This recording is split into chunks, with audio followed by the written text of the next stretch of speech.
Salut à tous, c'est Frédéric Delavier. Ce soir, je voulais vous faire une petite vidéo pour vous parler des extraterrestres, pour vous parler de leur venue éventuelle et surtout pour vous parler des reptiliens et de la possibilité que des reptiles ayant évolué vers une forme humanoïde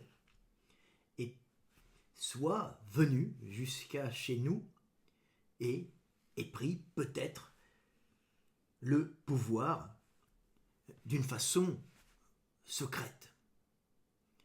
Pour cela, je vais vous lire un petit texte que j'ai écrit pour essayer de comprendre si ce phénomène reptilien, dont on parle souvent dans les milieux ufologiques, est réel ou pas. Donc je vais vous lire un petit texte que j'ai écrit, petit texte qui, je l'espère, vous fera comprendre la structure de notre monde et les possibilités que la vie peut prendre pour venir peut-être jusqu'à nous. Ce petit texte s'appelle « Les reptiliens sont-ils là ?»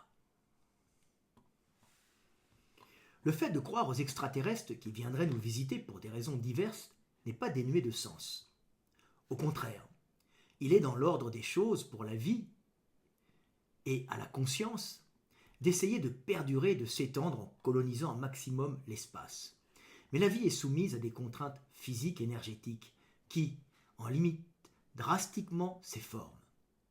Et s'il s'avère que des visiteurs entraient en contact avec nous, ils ne pourraient en aucun cas être des reptiliens, cette forme d'extraterrestre si présente dans notre mythologie moderne liée à la culture science-fiction de la fin du XXe siècle.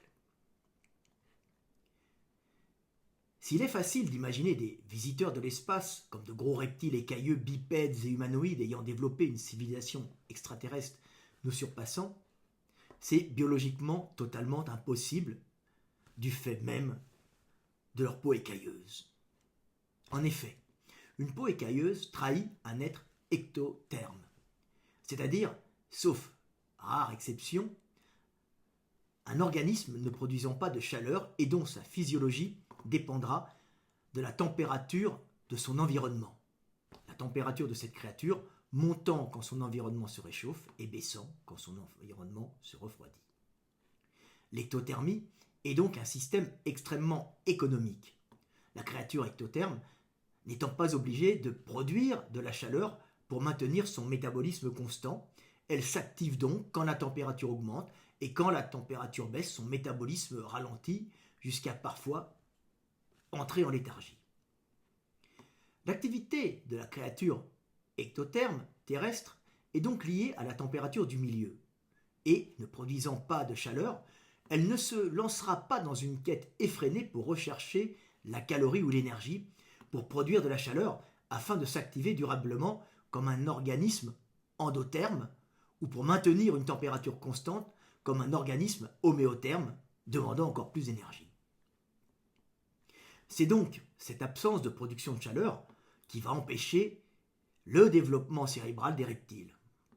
Car ne produisant pas de chaleur, la quête énergétique devient moins intense et ils alternent de longues phases d'immobilité et de léthargie avec des périodes brèves de recherche énergétique, de fuite de prédateurs ou de recherche de partenaires sexuels pour que l'espèce perdure. Les ectothermes passent ainsi une grande partie de leur vie immobile ou à dormir, comme on peut le voir avec les reptiles et les batraciens, dans les zoos et les terrariums. Ce qui n'est pas favorable au développement du cerveau et de sa complexification liée à la quête énergétique constante et aux relations sociales complexes des êtres à sang chaud. Ainsi, l'extraterrestre reptilien du folklore ufologique ne peut, de par sa nature reptilienne, n'être qu'un mythe moderne dénué de toute véracité biologique. L'ectothermie étant incompatible avec le développement d'une intelligence supérieure liée à la quête obsessionnelle d'énergie. Si les extraterrestres existent, ils ne peuvent donc être, pour des raisons énergétiques, que des humanoïdes à sang chaud ou des IA qu'ils auront fabriqués et programmés et qui probablement les auront remplacés et leur auront survécu. Si nous sommes visités par des extraterrestres, ceux-ci maîtrisent une source d'énergie presque intarissable et ont résolu les problèmes liés aux distances stellaires, galactiques et temporelles. Et ils ne peuvent être que des formes humanoïdes à sang chaud ou des émanations technologiques de leur intelligence et conscience organique. Si il n'est pas une intelligence artificielle automatisée conçue par une intelligence organique, le visiteur extraterrestre est probablement un bipède à sang chaud, car la vie, moulée par le milieu et les lois physiques du monde, n'autorise qu'un seul chemin pour aboutir à une conscience capable de dire « je suis, j'étais et je serai ».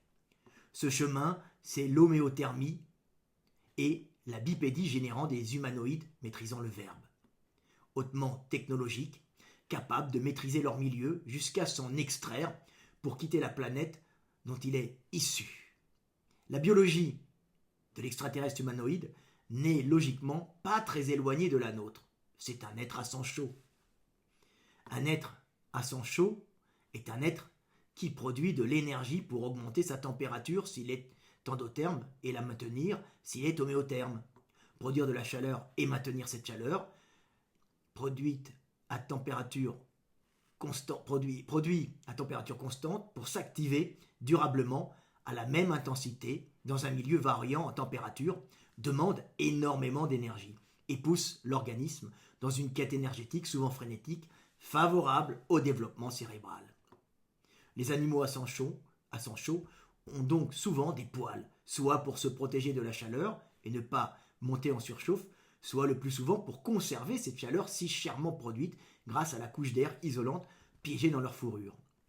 Une créature à l'intelligence supérieure ne peut donc, sauf rare exception, n'être qu'une créature à sang chaud ayant remplacé à un certain moment de l'évolution de sa lignée le revêtement protecteur écailleux reptilien par une couche de poils ou de plumes isolantes dont le but est de conserver la chaleur produite par le corps.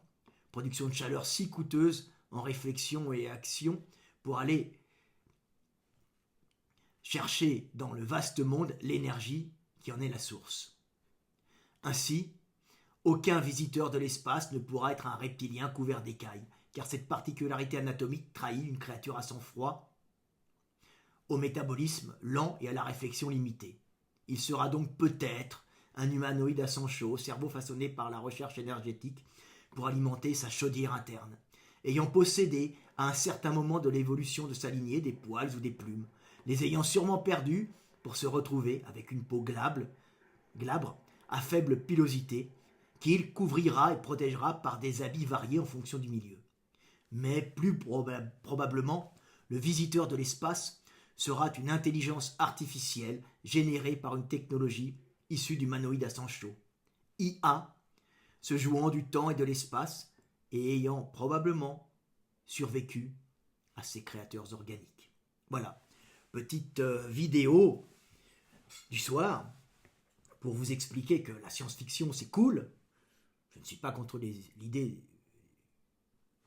d'extraterrestres, mais faut-il encore que ces extraterrestres soient des entités qui aient la possibilité d'exister, que ce soit théoriquement ou réellement. Et un reptilien est juste un fantasme.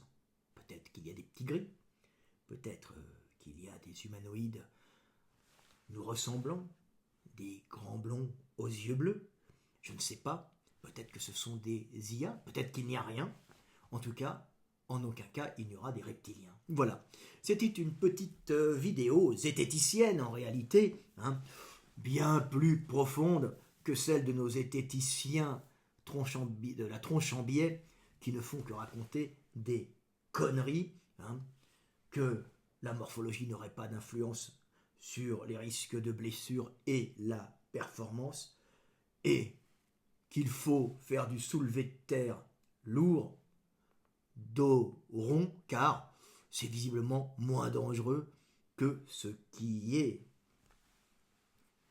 promu par tous les entraîneurs de haut niveau, tous les internationaux, qui est soulevé de terre le dos droit, c'est-à-dire le rachis lombaire en extension avec un blocage. Donc je rigole parce que J'aurais pu me passer de cette fin, mais c'est tellement drôle de voir que des gens payés par l'État sont prêts à diffuser des bêtises hein, au nom de la recherche et de la science. Moi, je vous fais de la véritable recherche, de la véritable science et de l'enseignement de haut niveau. Et quand je parle des extraterrestres, je parle des extraterrestres avec logique et intelligence, et non pour dénoncer quelques uluberlus qui croiraient à des reptiliens ou autres êtres mythiques issus de notre science-fiction. Voilà. Mais ceci dit, ils peuvent réellement exister et peut-être que nous sommes visités. Peut-être que moi-même, sans le savoir, je suis guidé par ces individus et dirigé inconsciemment par ceux-ci. Voilà, c'était Fred Delavier, je vous aime et paix sur terre.